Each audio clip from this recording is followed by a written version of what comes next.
Good evening and welcome into this Thursday edition of Sportszone. I am your host, Justin Ballou. Well, the Mean Green football team is on a bye week this week as they sit at 1-3 on the 2021 season. And the Mean Green will have a very tough three-game stretch ahead of them coming off of the bye week with games at Missouri and against Marshall and Liberty at home on deck. Here to talk about all things Mean Green football are analysts Alec Rapp and Brandon Brown. So guys, obviously there have been questions about head coach Seth Littrell and his job security since really dating back to the start of last season. And now that the team's struggling to score points offensively and win games, they've lost 12 out of their last 13 on the road. Is now the time to say goodbye to Coach Littrell, Brandon? I think so. I think this definitely has to be his last season, but I think I'm in the minority where I kind of want him to finish out the remainder of the season and kind of see, is there any fuel left in the tank? Is there any magic left in the jar? That kind of thing. Yeah, there's no magic, there's no fuel, none of that. Seth Littrell needs to be fired tonight, and yeah, it needs to happen tonight. And I'm just so sick of this guy. He should have been fired last year. I don't know if you guys know this. He's one of 15 head coaches in the entire country where the school provides him a private jet. A private jet. Now, I know what you're thinking. Oh, well, he uses it for recruiting. No, he doesn't. Seth Littrell uses this for vacations, personal leisure, whatever. North Texas, if you're listening to me right now, use my tuition money elsewhere. If you're going to pay a coach, why don't we pay Grant McCaslin, who has brought 2 titles in the last 2 years? Well, that is certainly hard to argue with. And, you know, Littrell's only successful seasons were 2017, 2018. They win 9 games both those seasons. But with Mason Fine at quarterback, that's kind of the catch to all of this, is because people attribute the success of those teams to really Mason Fine instead of Coach Littrell. Now that we're 1-3, Coach Littrell's under 500 in his career at North Texas, 32-34. And it's not even that we're losing games, but it's how we're losing games and who we are losing games to. Seth Littrell is 1-5 in his career against SMU. He's 1-5 against La Tech. He's 1-3 against UAB. Those are like our top 3 rivals, really, other than UTSA, that fans expect and want to beat every single season. And on top of all that, he's 0-4 in bowl games, 0-5 total in postseason play. So, I mean, do you think he's going to make it through the year? Not if you want to, not do you want to, but do you think he's going to make it? Unfortunately, he will, because the school cannot afford to fire him because he has a $1.7 million contract with, I believe, a $1.2 million buyout. Well, that would certainly be expensive. I want to dive into the quarterbacks a little bit because our transfer, Jace Reuter from North Carolina, was the surprise starter to begin the season, has started all the games so far. But the last 2 games when the offense has struggled, Littrell has been quick to pull the plug and put in Austin Ani. Where do we go now? Who should start at this point? This is kind of a surprise pick, but I want to see the young pup, Bryce Drummond, get in there and play some games. I mean, he's a freshman. He has been coached by Mason Fine, UNT's legendary QB. He had some great high school stats, including 59 touchdowns in his senior year. And to top it all off, he's got some amazing hair. Look, I can't argue with the hair. He does have really good hair, but we're not going anywhere this year. We're not going to a bowl game. We're not winning the conference. So those 2 things are already out. Right, but that's why we should put him in, because we're not going anywhere. But we're going to waste a year. Well, I mean, I don't see it as wasting as much as I see it as we're seeing what he has to offer for years I understand where you're coming from, but we have a guy that we've seen some good stuff from that we haven't seen, and that's Cason Martin. Cason Martin, when he came in the Appalachian State game last year in that bowl game, 1 pass, 16 yards, touchdown. His freshman year against Utah State in the New Mexico Bowl, 7 for 12, 110 yards, and a touchdown. He led his team to the 5A championship his senior year of high school. He had 3,000 yards, 39 touchdowns, and 4 picks that year. Give me a little bit of Cason Martin. It's interesting that both of you guys mentioned guys that haven't even seen any playing time this year. I think the one positive from this season so far has been the defense, though, because they've forced 11 takeaways already on this season, 5 interceptions, 6 fumble recoveries. They only had 9 takeaways all last season. They have 9 sacks, too, also to go with those 11 takeaways. So how encouraged should we be by at least the defense so far? I think the defense isn't fully polished. We're not completely there yet, but I've liked what we've seen so far, and give me a few more weeks, I think we have a chance to be a really good, polished defense. I agree. I think what we've done this year is, we're not going anywhere, but we've put a building block there. Right. And I'm a big believer in culture, and I think the culture that we had here at North Texas last year just wasn't good. And I think bringing in Phil Bennett was a big change. I think, hey, North Texas, if you're listening to me, I think that's a guy that could be the next head coach. I really like what he's doing here. He's made that jump. It was 42.8 points per game they gave up last year. This year, 28.3. So give me Phil Bennett. So UNT's on the bye week this week, obviously, but we have got one of the best slates of college football games this season. So guys, tons of good matchups, tons of upset potential matchups. Which game are we looking forward to most college football-wise this weekend? I got to go Arkansas, Georgia. I've got a lot of my family, huge Arkansas fans, huge Razorback fans. They've been fun to watch this year. They've been great. They're undefeated. And my heart just tells me that they're going to upset Georgia. I really can't not pick Arkansas in this game. Alec, quickly. Well, I mean, yeah, I got to go Cincinnati and Notre Dame, and a big reason is because of Desmond Ridder. But another big reason, if we look at it this year, Clemson and UNC are not going to be making the playoffs. A&M and Florida, probably not. This is the year for a group of 5 school to make the playoffs. And if Cincinnati wins this game, I believe they're going to put that bid in there. They definitely could. So again, no UNT football this weekend, but a ton of good matchups to look forward to. And after the mayhem ensues on Saturday in college football, the Dallas Cowboys will be back on the field on Sunday. Coming up next, our preview of that game.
Welcome back into Sports Zone. Well, the Dallas Cowboys are off to a very impressive 2-1 start to their 2021 season, coming off a thrilling Monday night victory over the Philadelphia Eagles. Their 2-1 record now leaves them at first place in the NFC East Division, and this weekend they welcome in a surprise undefeated 3-0 Carolina Panthers team. Here to break down the game, we have analysts Kevin Pacheco and Quincy Noble.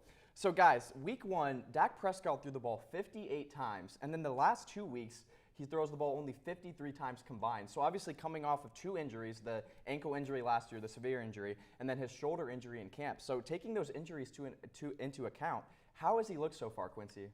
In my opinion, he looks good. You know, they're 5th in the yards per game. I think they're looking pretty good. He's doing his job. You know, he's getting the ball out there. He's making sure he's delivering it to the star players that he needs to. So I feel like he's doing the best he can right now. What have you seen from Dak, Kevin? Yeah, no, he's definitely looked like an amazing player. He looks way better than he did last year. I mean, obviously he didn't play all of last year because of the injury, but even before that, the team was 1-3, and you could tell he had his struggles too.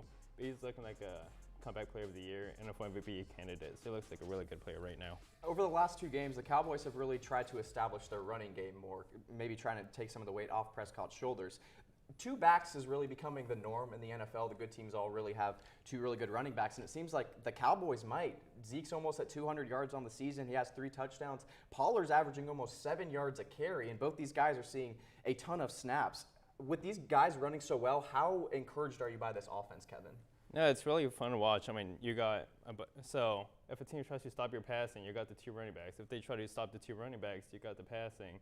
You saw week 1 against the Patriots, they were loading up the front 7. They're trying to contain the run, so Dak Prescott was lighting it up all game long. And then against the Chargers, they have a better pass rush, so they're trying to bring that front 7 to get to the quarterback. So they use the running backs a lot more, and it just makes things a lot better for the whole offense. And the O-line's been getting healthier now as we progress through the season. So obviously we know how important Ezekiel Elliott is to this offense, but specifically Tony Pollard. I mentioned 2 backs being important. How important is Tony Pollard specifically, Kevin, do you think? No, I think he's the speed back the team needs. Ezekiel Elliott's kind of like the grinder, the short yardage. He's going to push for that touchdown, push for that first down. And then Tony Pollard gives defenses the respect that, hey, maybe we should back off a little bit because he could take one to the house any play. I think one of the most encouraging things for the Cowboys so far this season has been the defense, because this was one of the worst defenses in NFL history a season ago. They bring in Dan Quinn over the offseason, obviously, and so much talk about him and his new scheme and how it would transfer to the Cowboys. He brings over a couple guys, DeMonte Kazee and Keanu Neal from Atlanta. It just seems like things were going against the Cowboys defense all offseason. They lose 5 starters to injury, but they've already taken the ball away 10 times. Like, they are not letting these injuries stop them. Just how impressive has this defense been, Quincy? It's been very impressive. Dan Quinn has done his job. You know, he came in making sure he made the players running all around, making sure they're getting their hands on the ball, they're taking it, they're turning it over. I feel like he's doing his job. He's making them work. They're working for him. Like, they like him, obviously, so I feel like they're working for him. What have you seen, Kevin? Yeah, and putting Michael Parsons at defensive end really changed that defense around. He's getting the pressure they needed. The defensive players like Trayvon Diggs are able to make the plays because the ball is getting thrown quicker. The quarterback doesn't have as much time to make decisions. So them being able to deal with Keanu Neal being out and DeMarcus Lawrence being out and finding a way to make that defense work actually gives me a lot more confidence in what Dan Quinn is doing. I 100% agree. And you mentioned Trayvon Diggs. He already has 3 interceptions this season, including that pick 6 against the Eagles last week. You mentioned Parsons also switching to defensive end. I thought that was such an interesting move because we knew coming into the draft just how athletic he was. And there was questions about when the Cowboys drafted him about how he would fit into that linebacker room because they already have Leighton Vander Esch and Jalen Smith. So do you think we're going to see him at defensive end moving forward even when DeMarcus Lawrence comes back? I guess just the next couple of days will tell. If he plays like he has been the past 2 games and he keeps it going, I don't see if there's a reason why they should bring him back at linebacker. I mean, yeah, you got Jalen Smith and Leighton Vander Esch, which they're okay linebackers. But when they're healthy, they're actually really good linebackers. But you can't count on them being healthy all season long. I'm sorry. We'll see how this how this defense holds up against a Panthers team that comes in surprisingly undefeated, 3-0 on the season. They lost Christian McCaffrey a couple weeks back. He will be out, so Chuba Hubbard is their number 1 back. What do the Cowboys have to do to win on Sunday? I'll start with you, Quincy. I feel like, obviously, clock management, I feel like that'd be important. And if they don't let Sam Darnold, is that his name? Yeah, don't let him get hot. Like, if you let him get hot, he's going to do what he's got to do. So I feel like if they don't allow them to get hot and they play the game they're supposed to play, they have a pretty good chance of winning. They've been doing their thing. I feel like if they do those 2 things, they'll be pretty good. What are you looking for on Sunday, Kevin? So J.C. Horn is injured for the Carolina Panthers. He's not going to be on the field. So I want to see if this offense and these receivers can take advantage of that.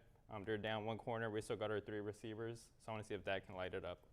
Well, the Cowboys are only 3 games into their 2021 season, and the Texas Rangers are 3 games away from concluding theirs. Stay with us through the break. We are going to talk about where the Rangers stand after a bumpy 2021 season. Stay with us.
Welcome back into Sportszone.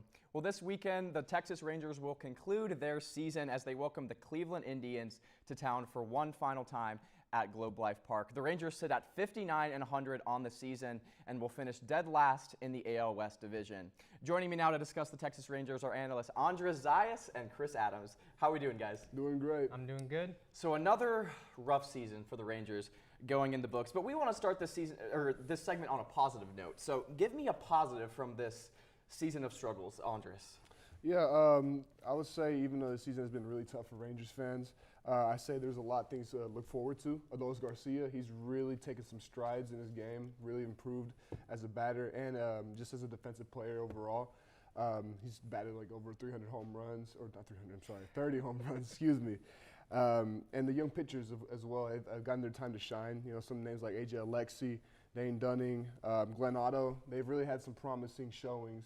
And I think those are some things to really look forward to on the team aspect of it. But this is also the first year that the Rangers played in their new stadium, so I think that's one thing to really look forward to, especially when it comes to like free agency and just bringing some good guys in. So Yeah, you mentioned Adolis Garcia. Just today, he broke the Rangers rookie home run and RBI record, so definitely some positives to look for there. Chris, what stands out to you as a positive for the Rangers? Well, again, Garcia, he has done amazing. He broke all those records. He is in the running for Rookie of the Year. But to me, it is that they finally fully committed to the rebuild. They traded Joey Gallo away. They got some decent prospects back from the Yankees. They let go of Odor. So I think it is a good move for them to finally commit to this rebuild. Yeah, obviously we talked about Seth Luttrell here being on the hot seat. John Daniels, their president of baseball ops, has kind of been a guy who's been on the hot seat for a while now. Since he made the World Series 2010-2011, the team has only made the playoffs one time in the last decade. He just concluded his 16th season at the helm of the Rangers, and obviously there's been some struggles along the road. So is this the time for John Daniels to go, do you guys think? oh, you can go ahead. Chris. I don't know. I think since you're getting into this rebuild, I want you to see it through, and at least for a year, maybe two, and just see as you go and let him finish what he's starting. Assuming he does stay with the team, what direction do you think he needs to go with this roster, with the farm system? I think just improving on the depth of the farm system in general, because they got some really good guys up top, and also draft someone good high this year, since they're going to have a really high pick this year. And obviously you mentioned the Joey Gallo and the Rougned Odor trades. They got a lot of prospects back from that trade. They have a lot of young players too on this team and a lot of guys with potential. So who are some players, I know you already mentioned some, Andres, but who are some players you guys think that they can continue to build around? Obviously Adolis Garcia is one, but maybe some pitchers, some other hitters. Who else are we looking at? I was actually looking earlier today. Josh Jung, he's one in the farm system that's really another one that's really taken strides in his game. Drafted out of Texas Tech in 2019. He's a player that right-handed pitcher, or not right-handed pitcher. I'm sorry, third baseman who's batting over 319, right? .938, on base slugging percentage. He looks good on the stat sheet. And he's one guy that I think the Rangers should really try to look into building around, other than Jack Leiter and probably Adolis Garcia. So Chris, who else are you looking at? I agree with Jung because he could potentially make the roster starting next year. But also Jack Leiter, he was a really good pitcher for Vanderbilt last year. He helped lead them to the College World Series. He's got a 90-mile-plus-an-hour fastball, so he's looking good. And he had the second overall pick this year. He's the number 12 overall prospect in baseball, so Right, I think he's a big piece. Experts overall seem to think that the Rangers hit the nail on the head with the draft and that they overall just had a really good draft. So what did you guys think of Jack Leiter specifically, Andres? I know you really like that pick, so what do you think he can bring to this team? Well, it's like you said, man. Like the experts say that he is the best pitching prospect to come out of this class, and he's probably the best prospect overall. One thing I just really enjoy about him, he's just such a versatile pitcher overall. Has a really good fastball, curve. I mean, has just a good arsenal of pitches. And if you look at the stat line in Vanderbilt, I mean, he's had over 179 strikeouts in 15 games. I mean, that says something about his pedigree. I mean, he's a great pitcher, and I think the Rangers have struggled. Like the one struggle that they've had, like their one Achilles heel, especially when they did succeed, is probably their pitching. So I think they're making the right direction, or they're taking the right step to that direction and getting Jack Leiter and building around him. So. Vanderbilt's sort of becoming MLB University, isn't it? They've just been so good going to the College World Series on basically a yearly basis. So obviously they get Jack Leiter. Around the farm system, maybe who are some other guys, or what do you guys think of the overall farm system, and should Rangers fans be encouraged by the guys that they have, AAA, AA, even single A? Well, I think by the guys that we mentioned, and they've got a few others. I think 3 others who are in the top 100 in the MLB prospects. So that is encouraging. But I think I'd want to see, with the success the Rangers have had recently, I'd want to see a few more guys up there for them. The AL West has been so good over the past few seasons, and they have pretty much 3, really 4 good teams since Shohei Ohtani, obviously everything he's doing in LA. Really 4 tough tasks for the Rangers. Real quickly, Andres, what do they have to do just to compete in the division next year and in the future? Well, they have a lot of money to play with during this offseason, and I think what they need to do is make a move in the free agency. Try to find a guy that can bat, at an efficient rate. Personally, I think a big name to look for is probably Carlos Correa or Trevor Story, who is actually from Texas. I think they should just make a big splash in the free agency. So be buyers instead of sellers. Right now. So this will certainly be a big weekend for the Rangers as they close out the 2021 season, and it will also be a big weekend for Mean Green Sports, even with football on a bye. Hear what's coming up in Mean Green Sports after the break. Make-A-Wish grants a wish every 17 minutes.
Welcome back into Sportszone.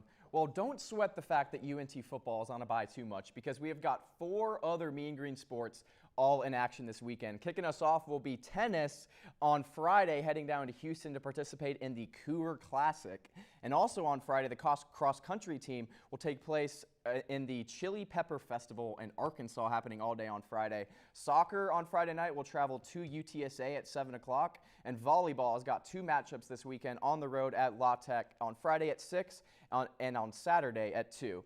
I'm joined by analyst Brendan O'Donnell and Garrett Stringfellow to talk about the Mean Green sports. How are we doing, guys? Doing great. Doing great. So 4 games happen, or 4 matches, 4 games happening this weekend. Which of those intrigues us the most? Brendan, I'll start with you.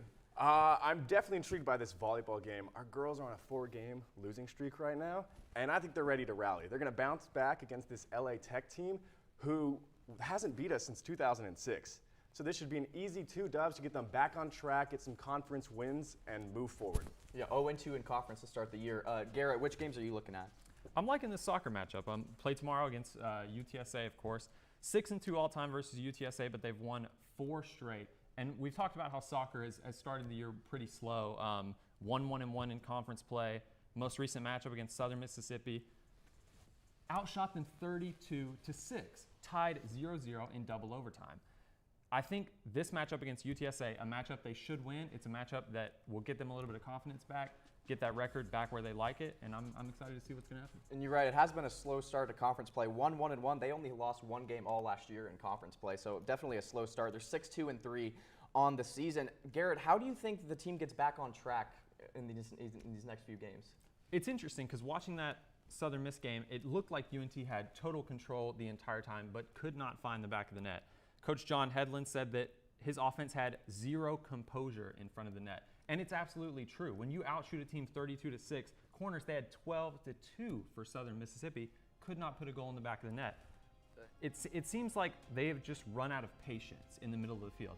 A lot of time, UNT, and they have the players to do it, if you work the ball through the middle of the field, it's all about patience when you get up, into that box.